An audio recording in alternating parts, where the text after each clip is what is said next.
Hello and welcome to a movieboozer.com special podcast. This episode is the second week of Sharch, or Shitty Yes. March, or Sharting March, or whatever you want to call it. So, we have 4 new movies to talk about this week. Last week was our giant monster movie week. This week is our Rando Calrissian. This is our week where we just chose 4 movies that were on Netflix, and we were like, all right, I haven't heard of this, or I've heard very little about this.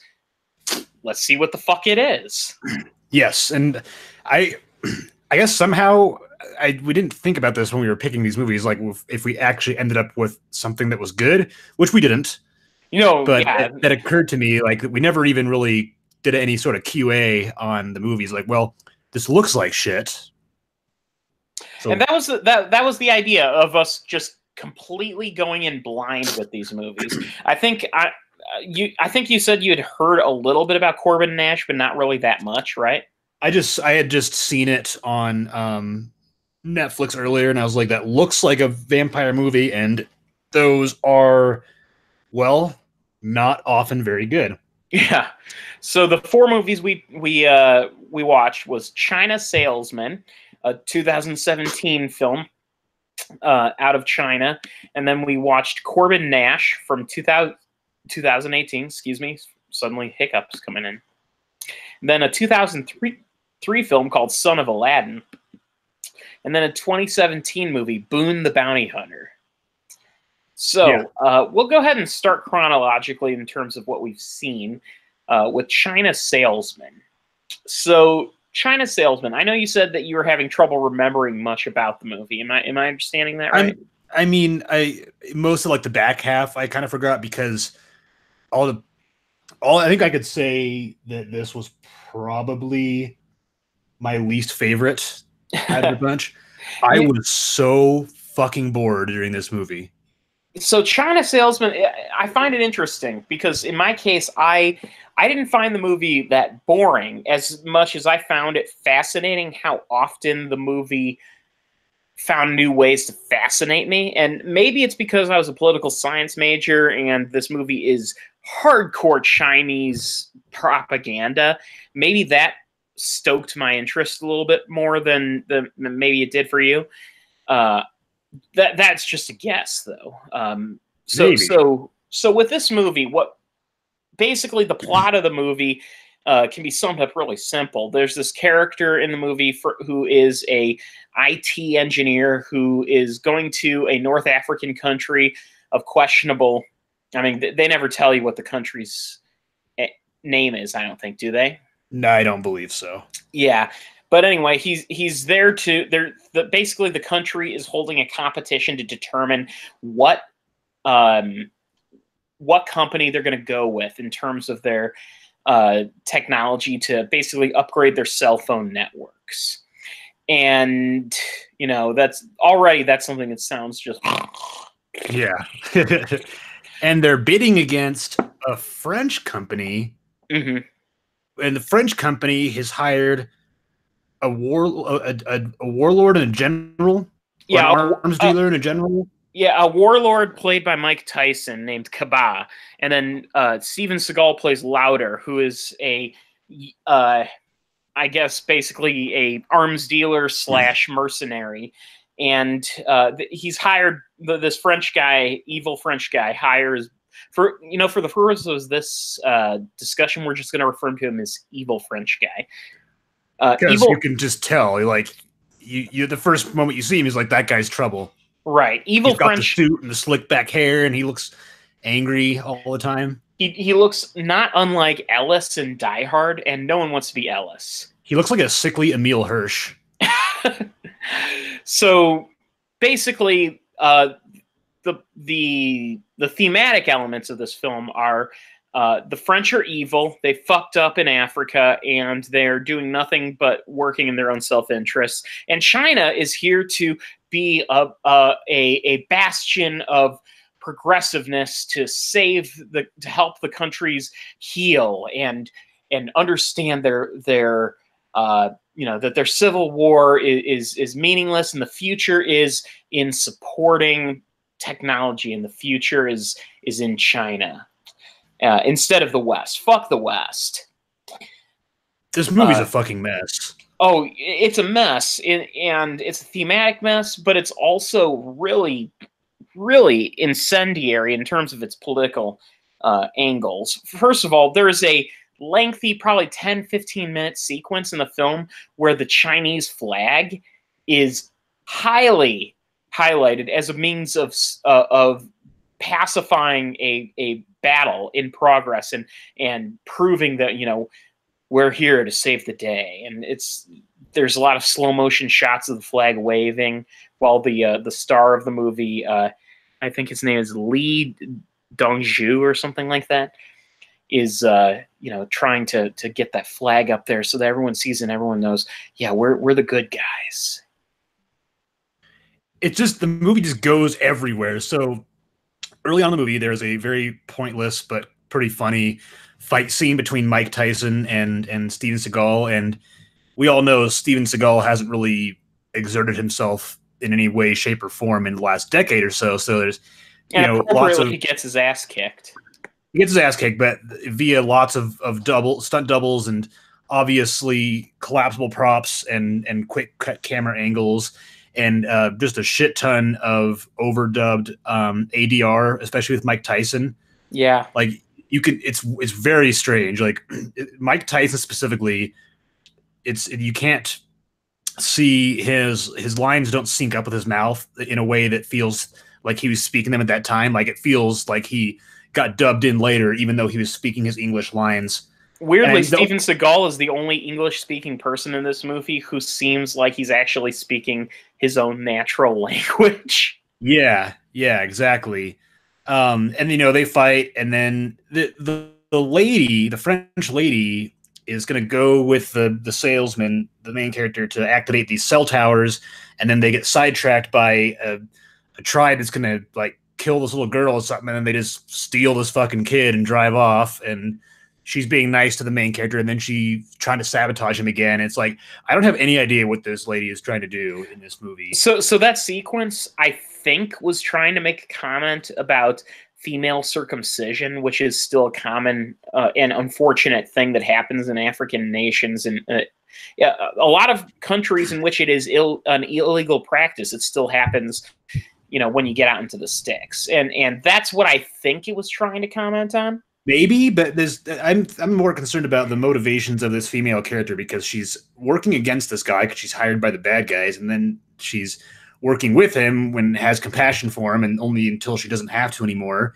And then that whole sequence is just kind of resolved when the tribe leader calls them on their cell phones, like, "Well, I guess there was a misunderstanding. See you in the morning." Yeah. It was so lazy. And if you are trying to make a comment about something as truly awful as the practice of female circumcision, that is the worst way to end that conversation, is just by saying, "Oh, you just don't understand our tribal traditions." So I get it. It was misunderstanding that we were mutilating a friggin' woman in the name of stupid backwards tradition. Yeah. So anyway, just if you're not familiar with the practice, look it up and you'll realize how awful it is. Anyway, so that's then, and the plot from there moves.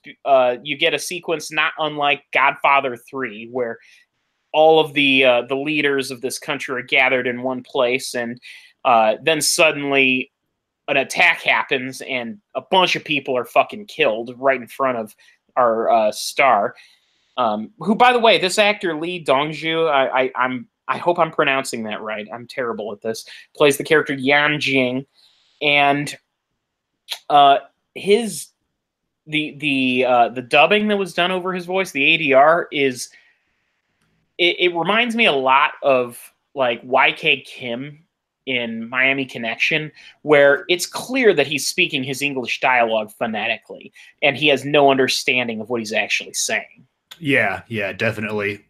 It is just ludicrous. And this is, I think, part of the reason I enjoyed this movie to an extent, not from a perspective of, it being good, but a perspective of comedy is just as soon as you think the movie is exhausted, its incompetence quotient, it finds another way to just bring that forward in amazing ways. One of them.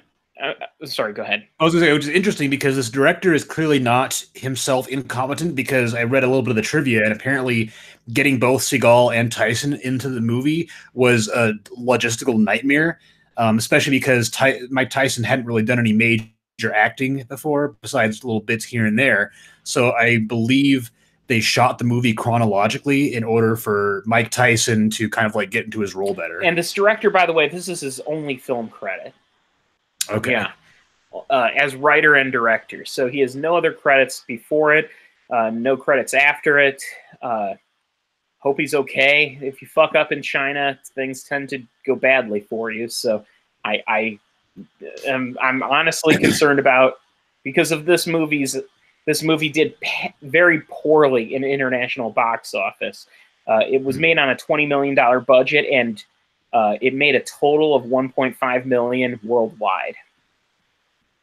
Wow. So that's what worries me. I hope that guy's not. I hope he's okay. Anyway, yeah. So let's also just mention really quick that yeah, Steven Seagal's in this movie for like 7 minutes.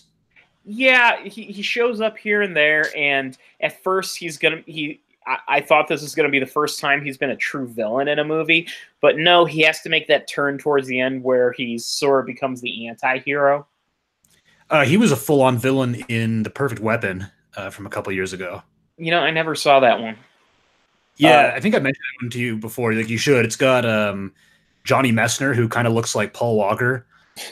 He's like an assassin who recognizes his past and decides to be a good guy. When you say I should, I take it that's from a perspective of recognizing that this is Steven Seagal we're talking about, and the movie is not going to be good, right? The movie is terrifically bad. Okay. Because Seagal has done exactly one good movie, and that's Under Siege. And the entire movie's quality, like everything that's good about that movie is good in spite of him. Right. No, I mean, The Perfect Weapon is just fucking wild. It's got cyborgs and clone assassins and like martial arts, and what Steven Seagal calls martial arts, which is mostly stumbling around and looking like he knows what he's doing due to editing. Well, there's a little bit of actual fighting, but he doesn't show up in the movie very often. He's got a very minor role as the villain, but he has a lot of really weird pieces of dialogue where he, like, I can't remember what exactly it was, but I've told you about it before, where he clearly fucks up a line, but then just corrects the line and keeps going, and there's no cut or anything. It's very bizarre. Yeah, but totally worth watching. Yeah, both him and Tyson are not in the movie very much at all. Mike Tyson has a bigger role than he does, but yeah, Mike Tyson, I would say, is in the movie enough to warrant the fact that he's in the movie. Yeah, I don't think he's particularly good in the movie, but he's trying. I will say Mike Tyson tries harder in this movie than Steven Seagal has tried in his entire career. He's definitely acting in the movie, and Steven Seagal is acting like he's about to get paid. So, which is to say, not really emoting at all. He just kind of says his lines, and man, Steven Seagal is just terrible. Yeah. Also, I did want to point out there was one moment where I was just like, I've audibly said what, because it's the part where Mike Tyson calls the evil Frenchman, and he says, "Oh, I changed he's like, I did such and such. I called this guy." And so the French guy is a cut of the French guy answering the phone, and then a cut to Mike Tyson saying his line, and then a cut back to the Frenchman in the same shot, and then a hard cut to his face much closer to the screen saying, "Yes." It's just a jump cut where all of a sudden he's teleported about 5 feet forward in front of the camera.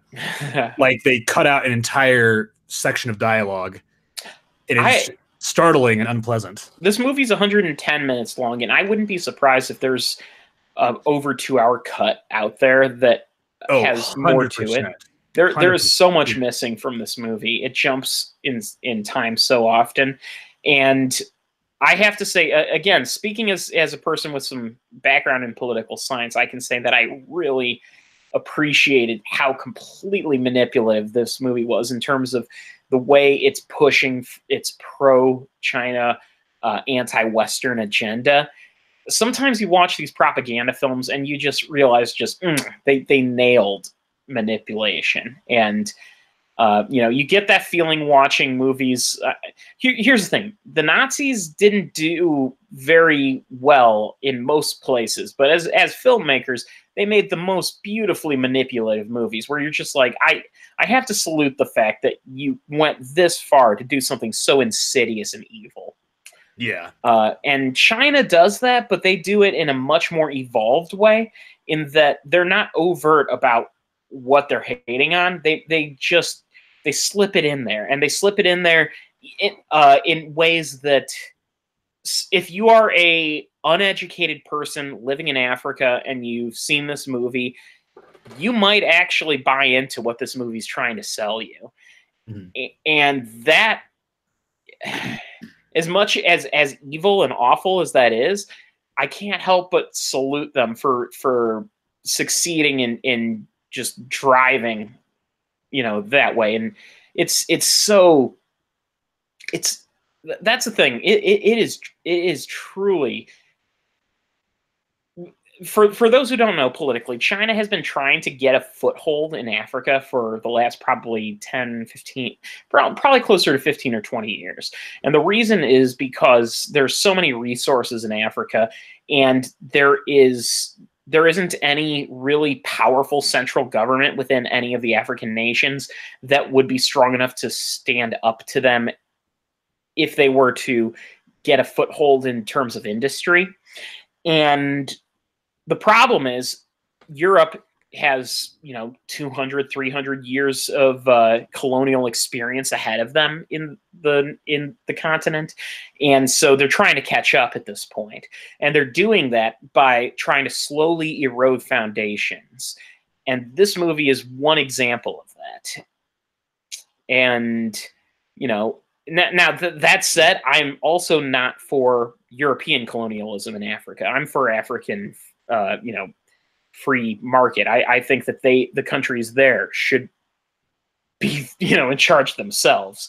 But the way they push it is in this is basically what they're saying is, oh, we're the good imperialists. Yeah.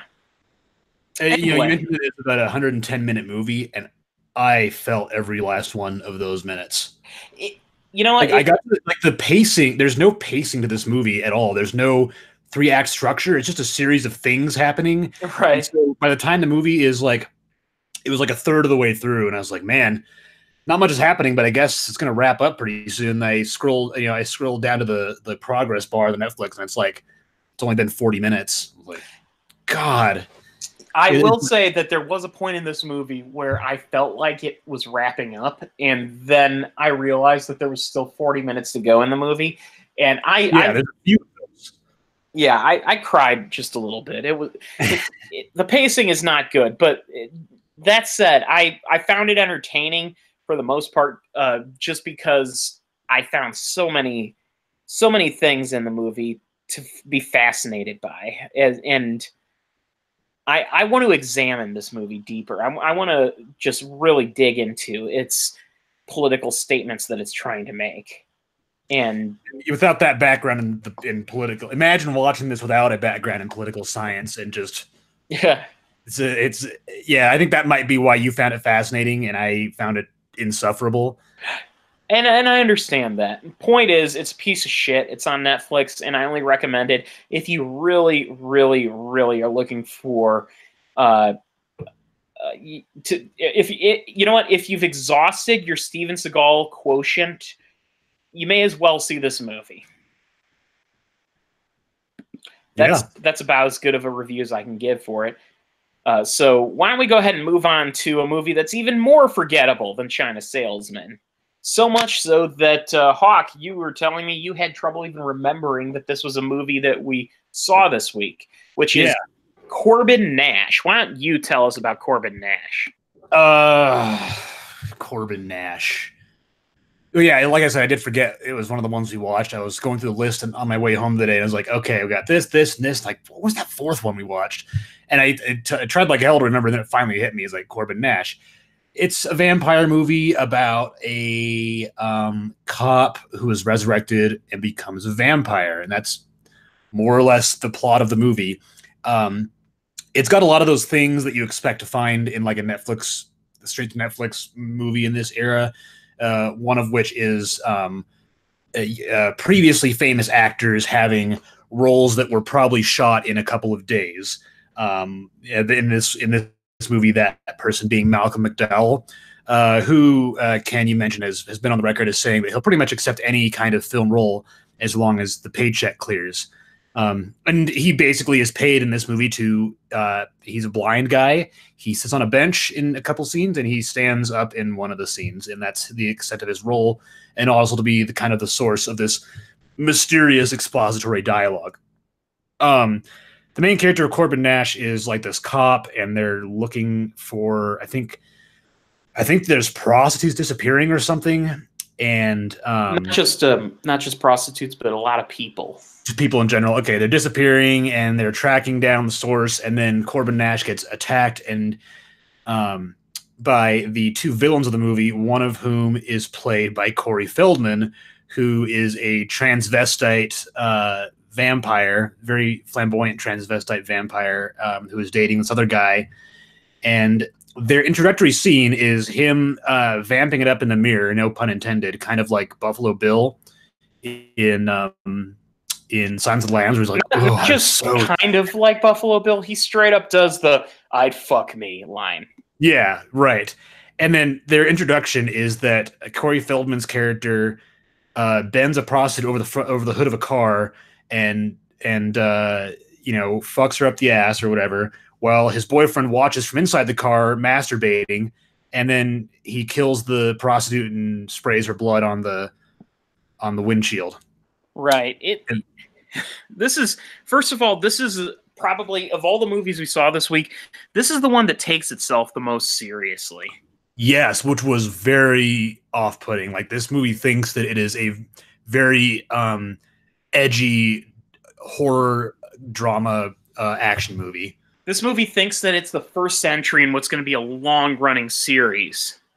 Oh yeah, definitely. It's totally like sets itself up to be like a huge franchise. Like, this is almost as bad as the Tom Cruise Mummy movie in terms of misguided world building. I think one of the biggest issues is that it's so hard to like Corbin Nash as a character because he's a fucking dick for most of the movie. He's such a piece of shit cop that you almost think he's supposed to be the villain of the movie. Yeah, that, and also you're trying to figure out through a lot of the movie. I think probably the biggest mistake was this movie is told somewhat out of order, in that it kind of jumps around early on, and you're left wondering, what is my baseline? Where is this coming from? Is this supposed to be the past? Is this happening in the present? Yeah, they rearranged. It's like the movie was shot and then all the scenes got rearranged, but there's no logic to that arrangement in terms of this being a flashback that relates to something that you just saw. It's again, just like China Salesman. It's just things that happen. Even though this movie has more of a structure to it, there's no logical order to any of the scenes. Not to mention, the movie opens in the most pretentious way possible with a lengthy series of dialogue from Malcolm McDowell that is pretty much all just paraphrased from the Bible. Yeah, it's all just kind of like really generic prophecy type stuff, like, and he will come upon the night, and shit like that. And his character is supposed to be a prophet. I guess the idea is his character is a vampire who decided not to be evil and just sort of like hangs around until he could find someone who he can train to become his apprentice. But he also is allowed to be outside. I guess no, didn't they mention at one point that the vampires can be outside, but it makes them weak? It blinds them because Malcolm McDowell's blind. Except for at the end when he takes his glasses off and his eyes are orange all of a sudden. Oh yeah, I forgot about that. It's supposed to be this moment like, whoa, dude. And I was like, wait. What just happened? But basically, I guess the implication of being a vampire during the day is you can't see, you go blind, and so he's like out in the middle of of a sunny day, and he's not able to see. That's so fucking dumb. Like, what's the point?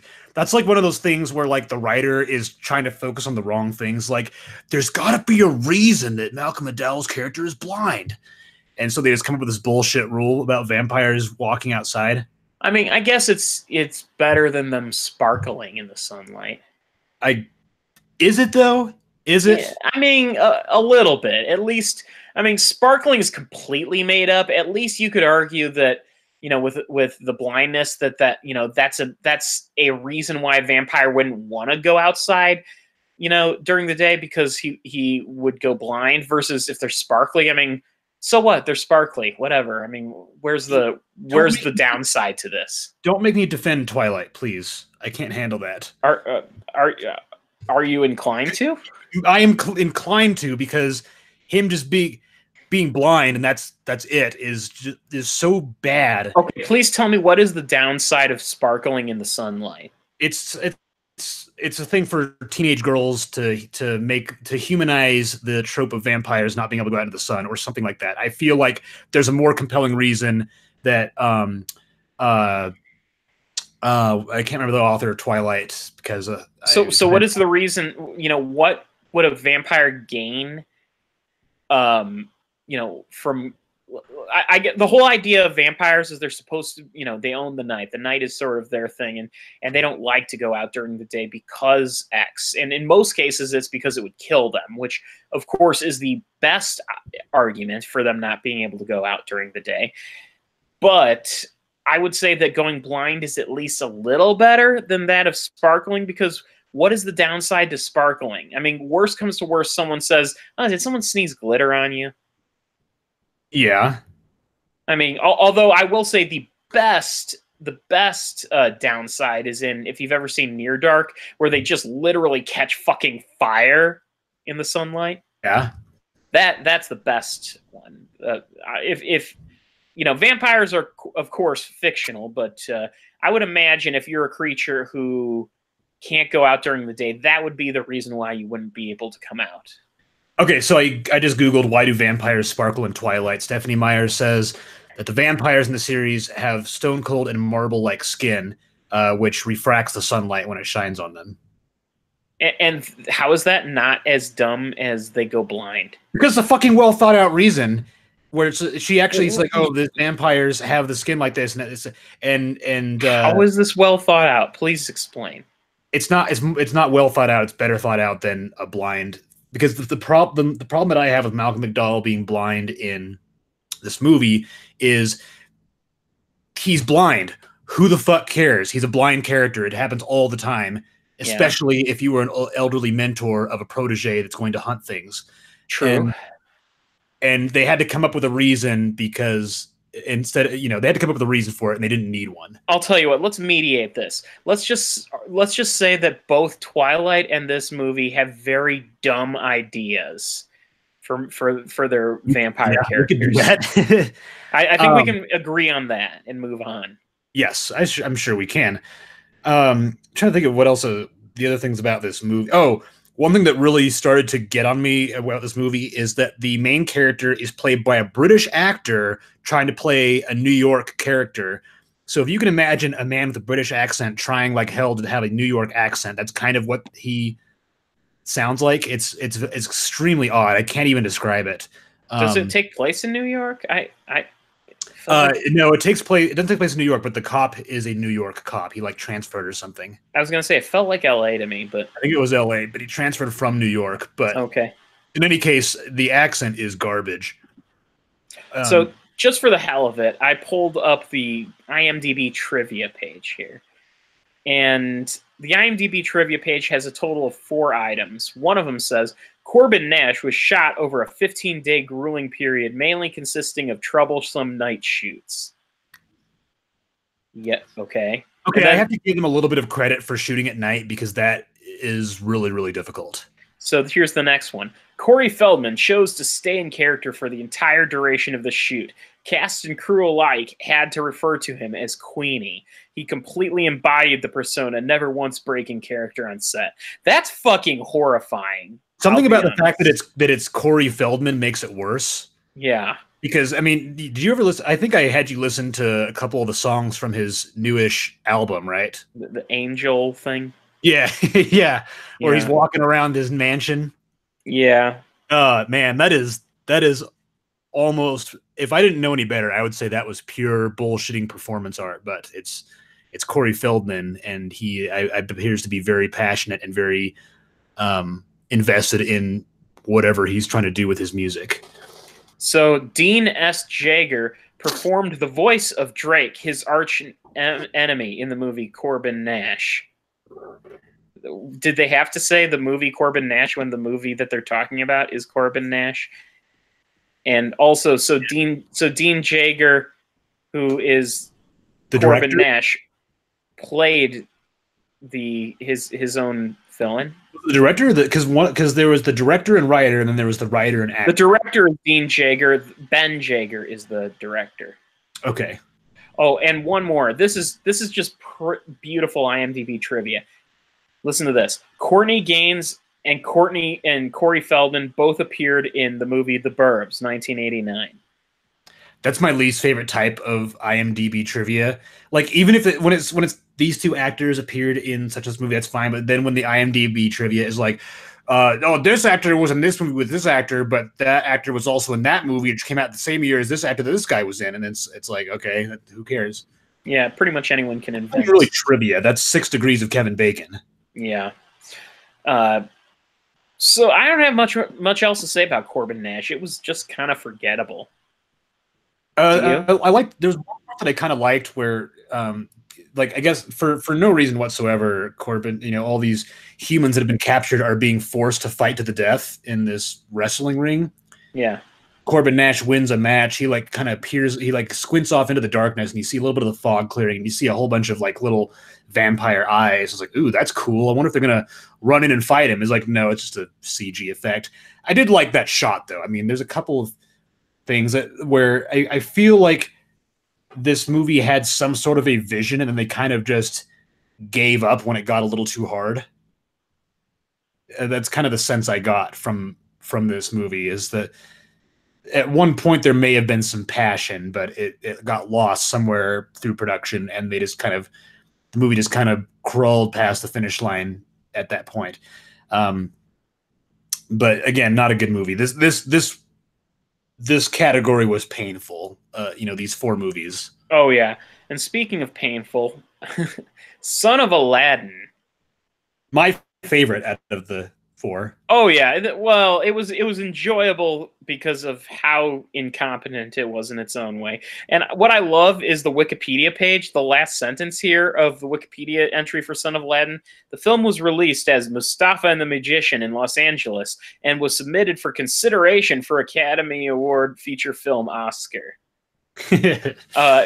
Submitted for consideration can be anything. I have no doubt that Sausage Party was submitted for consideration for Best Cinematography. Doesn't mean the movie was going to win. Yeah, I mean, if you submit your movie for consideration in the Academy Awards, all you're doing is potentially putting on a list of 100 other things from which the Academy then picks the nominees. So, Son of Aladdin first of all, has nothing to do with Aladdin, as far as I could tell. I mean, it's got the vizier and the princess, and it's got the basic framework of an Aladdin story and the characters, and have nothing to do with anybody's son. I don't think it's a Hindi movie produced with I guess some English money too, and this director behind it, I'll try to pronounce it, Singatim Srinivasa Rao, has made a ton of movies. I think he's done over 100 fucking movies. His IMDb list is daunting, to say the least. But and he's like an 80-year-old dude, so he's had a long career, and this movie is just the icing on the cake. It's what is this movie? So I will say that one thing that I noticed as I went on is that there is a vision here. There is effort. Like the fight scenes have there's production design to some of the interior things. The action scenes seem to have some kind of semblance of blocking and planning. The problem is that this is a movie that was envisioned in a Pixar budget and executed on a Unity engine budget. Yes. And for those who don't know, Unity engine is a software that you can download for essentially free and then buy assets for, but then you can use it to animate things. I'm pretty sure you could have made a better movie if you had animated this using Gary's mod from Half-Life 2. Yeah, probably. Because there's a guy on YouTube that literally does stuff like that, and it's great. Yeah. So basically, the plot of this movie is this evil sorcerer has, in a very Snow White and the Seven Dwarfs sort of way, has just asked if if he's the most powerful person in the world, and this mirror / what spirit thing that he's speaking to tells him that one day the son of Aladdin is going to kill him. And so he's like, all right, well, fuck it, we can't have that. So does he kill the king, the Aladdin, or what does he do? He turns him into something, doesn't he? He turns the queen into a parrot or something. Yeah, he turns the queen into a parrot, but what does he do with the father? Does he do anything? Yeah, I don't remember what it was. The queen did mention it. It's like, you turned us into this and that, and then I don't know if they ever showed what happened to the king. Yeah. Well, anyway, long story short is the son of Aladdin grows up to be like, I guess, a scullery guy on a ship or something. I don't know. He winds up on a ship, and 15 years later or something, when he's an adult, he saves this princess who has the most ridiculous proportions I've ever seen in animation. I think all the female characters have this issue, by the way. I paid attention after you mentioned something. It's not as bad with them as it is with her, because they went out of the theory that I developed. She is the most buxom of all of the female characters in this film. She has a nice set of breasts, and she looks like the tavern maid of like a pub in Germany, in like those satirical things. The beer wench, yeah. The beer wench, yeah. She's stacked that way, and I think that whatever the 3D engine was that they're using to make this film, someone said along the way, we need to increase the size of her breasts, and so when they did, her arms grew with it, but not all of her arms, just the arms up to her elbow. And as a result, she's got this weird, fucked up spider monkey look where her arms are ridiculously long in the wrong proportions, and her back has this weird arch to it. And I was watching this with fellow movie boozer Zach, and the two of us had this thing where anytime she appeared on screen, we'd shake our arms and be like, "Spider Monkey's back!" I envision it like your scenario of them messing up the animation of like, it's like they got this like big old 1950s dial, like it's as big as your hand, and it's got the light behind it, and they're like, "We need more boobies," and they like just turn it and keep turning it, and all of a sudden she just blows up and her arms get super long, and it's just stuck that way, and they have to live with that for the rest of the movie. Right, and now she's some sort of a mutant. Yeah. Speaking of mutants, the wizard has this weird goblin-like creature who's his sidekick, who exists solely to be smacked against the wall. That thing was awesome. That was so bad. Yeah, we called him the diaper goblin because that's pretty much what he is. He's a little goblin, and he's got this red diaper on him, and every scene he's just questioning what the wizard is doing, and the wizard's like, "Fuck you," knocks him, and he goes flying comically high again and smacks against a wall. Yeah. I think that happens at least 5 times in the movie. Yes, I would say so. My favorite sequence is when it's so bad. The princess is bathing, in the royal swimming pool or whatever. Yeah. And all of the guards, they can't look at the princess naked, so they turn their backs, and then they also blindfold themselves, which essentially defeats the entire purpose of being guards. And wouldn't you know it, Aladdin's perving around, and he climbs a tree to get a better view of the swimming pool, and then he falls, and then all the guards are comically knocking into each other because they're blindfolded. And they refuse to take their blindfolds off, despite the fact that the princess is now, as far as they know, in mortal danger. Yes, it's pretty. Yeah, it's like this movie. They stopped.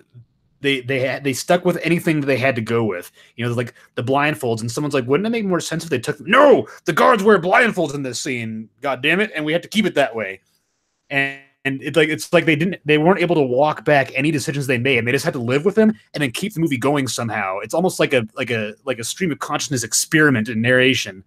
Maybe they just know. I mean, maybe that's just how harsh it is that they know they'll be fucking executed if they take the blindfold off. But if they lose to Aladdin, they'll also be executed. So it's a damned if you do, damned if you don't situation. It's like, well, at least I didn't see a naked princess. My soul is clean.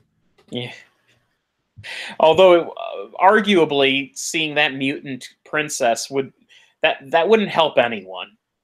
Yeah, there's something wrong with her, and there are proportion issues with the other female characters, but she is so incredibly out of proportion that it's immediately noticeable, even when she's wearing thick clothing. Yeah.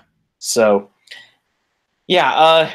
Not much else I have about this movie, although here's the IMDb trivia page for this movie. There's 2 items. The first one, the producer of the movie is actually a New Zealand man who made it seem like a Bollywood movie because he thought it would gain more attention. He's right. That's interesting. There was a dance sequence, wasn't there? There was one that was actually here. Listen to this next piece of trivia. The original song in the movie "Sail the High Seas" has cut on Netflix. I'm reading this as it's written, but it was originally in the theatrical version in U.S. and Indian version, but was re-released in 2016 called Mustafa and the Magician. It has the song, the full movie, on Vimeo for preview purpose only. Okay. Yeah, I just read that it was written. I'm not sure what that means. I think what it's saying is that there was a song that was cut for Netflix, so we missed it because I watched it on Netflix. So, yeah. Well, that's unfortunate, or fortunate, because it made the movie under 90 minutes long, which is thankful. Yeah, that was a nice and breezy one. Yeah. Shall we move on to our final film? Yeah. Boone the Bounty Hunter. Boone the Bounty Hunter, which I didn't hate as much as you did. I actually this was one where again, like Son of Aladdin, the length of it benefited it because it was over pretty quickly, and even China Salesman being 20 minutes longer, it felt thrice as long. But Boone ended pretty quickly, and it's not good, but. My problem with this movie is the same problem I have in general, in that I have a lot of trouble finding comedies that are bad entertaining, because a bad comedy to me is just miserable to sit through.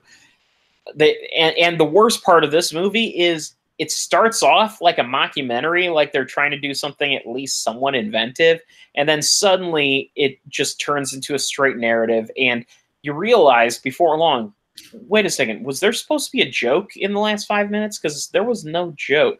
This movie does not attempt jokes most of the time because it's so focused on telling a story.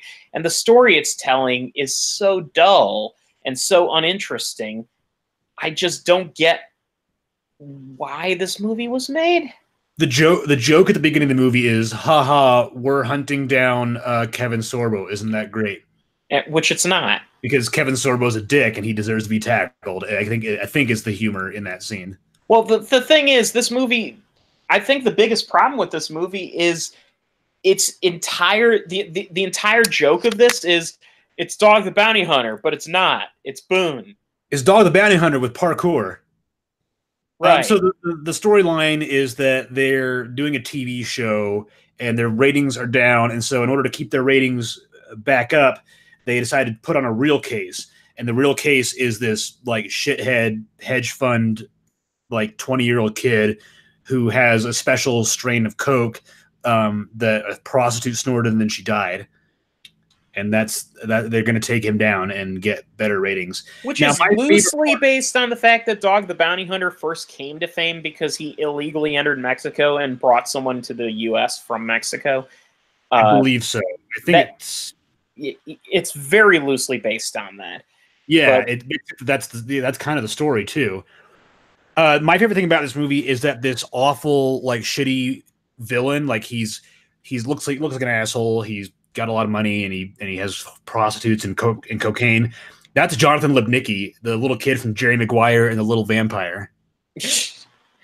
Yeah, that's terrible. It's like, man, it's almost as bad as Daryl Sabara, who was he was Junie in the Spy Kids movies. And then after the Spy Kids movies were over, I think he might have had one more movie, but then his next major one was World's Greatest Dad, which, for those that don't know that one, that is the Robin Williams movie where his son dies while masturbating to his dad's girlfriend's upskirt shot. He is choking himself in the closet and he accidentally hangs himself. And that's the little boy from Spy Kids. You saw World's Greatest Dad, right? Oh, yeah, that's a good movie. Yeah, that kid, his son that killed himself or that died while masturbating was one of the Spy Kids. Yeah, that's good to know. That's very good to know. Yeah, the more you know. It's a little fun fact, a little bit of trivia for you. So I'm trying to think of anything to say about this movie other than just how soulless and pointless it is. I kind of like the practical stunts were pretty good. I mean, it's pretty clear that that the guy who plays Boone is his own stuntman, and he does a lot of fun stunts, like he'll run in a car and like flip over it and stuff like that. It's all I'll give the movie stuff, but when there's so many movies, like when it takes Liam Neeson about 20 cuts to jump over a fence in Taken 3, it's refreshing to see, in-camera stunts with wide angles that look realistic. I guess if I'm going to say anything positive about this movie, it is clearly the passion project of a stuntman. The problem is it's written by a stuntman with the ideas of a stuntman, and not much beyond that. It's stunts strung together by a very generic story. And apparently, by the way, John Hennigan, who plays Boone, and also who wrote this movie too, co-wrote this movie, he sold his dream house and cut his personal living budget so he could self-fund the completion of the movie. The movie took 5 years to put together from start to finish. I'm reading this from IMDb's trivia. The script went through 8 drafts over the course of production. And they went back and kept the first one, apparently. Oh, God, yeah. Well, yeah. Maybe to the 8th one, it's like, you know what? Fuck it. Let's go. Let's. Why do we edit this so much? Let's go back to the original one. It's the best. Hopefully. Maybe we should have watched this movie with Bill Arsenault, because apparently John Hennigan is also a professional wrestler who wrestles under the name Johnny Mundo for Lucha Underground. Yeah, he's a wrestler. Yeah, so that's something that maybe he would have pointed out. Lorenzo Lamas shows up in this movie. Corbin Burnson shows up. Yeah. Celebrities who no one has given a shit about since actually pretty much ever show up in this movie. Because, no one ever cared about Lorenzo Lamas. Except for the 5 people who watched Renegade and enjoyed it. Yeah. Well, okay, Snake Eater's entertainingly bad, too. I'll say that. Have you ever seen Snake Eater? Oh, yeah. Yeah, I have not seen Snake Eater 2 and 3. I've heard that those are pretty awful, but yeah. Yeah, I really didn't like this movie. Just is very, very lazy. Apart from the stunts, the everything about it is lazy. Especially that script is just awful. There's a sequence where Boone trips and falls down a hill, and it's the exact same joke as Hot Rod from way longer ago than this movie was made. There are so many Boone jokes in this movie. You got booned. That's not even funny. Yeah, no. they're making a thing out of it, and the whole idea is that he's supposed to be a self-obsessed, basically a almost like a diva kind of character, but they never even do that. His character, he is played too likable to believe that he's honestly that driven. Yeah. And that's an odd problem in that he actually plays his character too likably. Yeah. I mean, it would have worked better if he played his character more like a true asshole.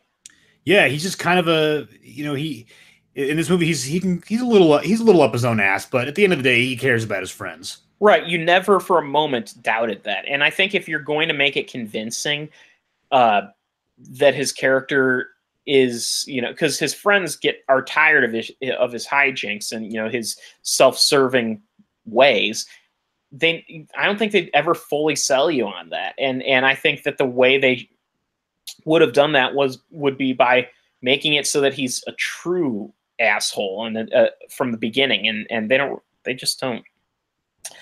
Maybe it doesn't help that Kevin Sorbo is the celebrity he beats up at first, and I've just always wanted to see him get his ass kicked ever since God Is Not Dead. Right.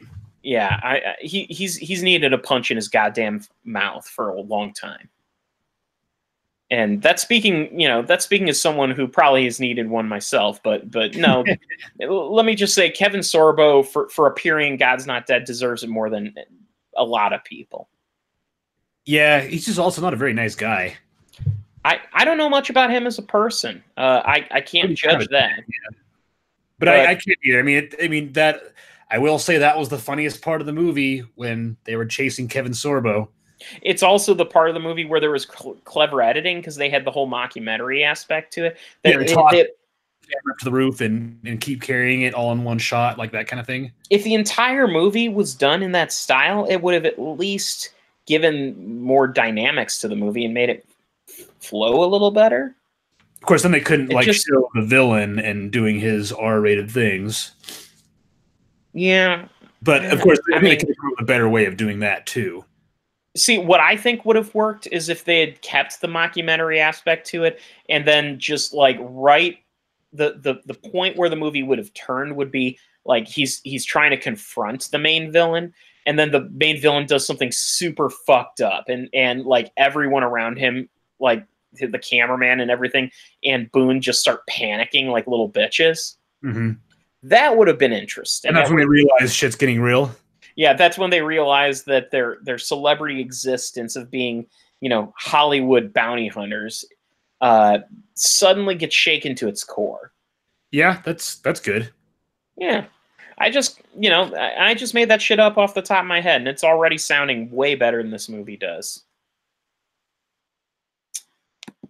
And what else about this movie? I don't really have too much else to say. I mean, again, it went down easy for the most part in terms of the fact that it was over quickly.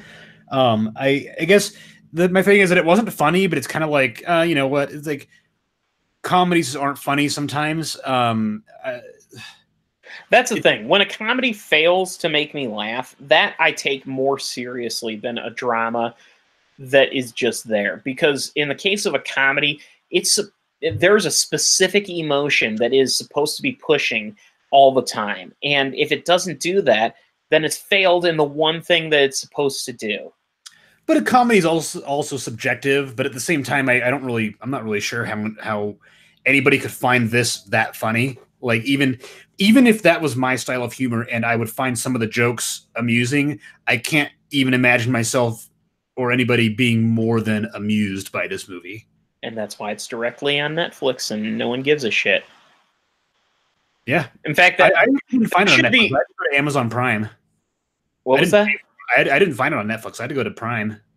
Oh, I thought it was a Netflix movie. Maybe it is on Prime. Anyway, it's free if you if you give Amazon $120 a year, it's free on Amazon. Yeah, honestly, I think both Amazon and Netflix need to have, how they have like recently added, recommended. They should have a category that's just called it's on Amazon and who gives a shit. Like a not recommended? Yeah. or not even not recommend. It should just say this is on Amazon, or this is on Netflix.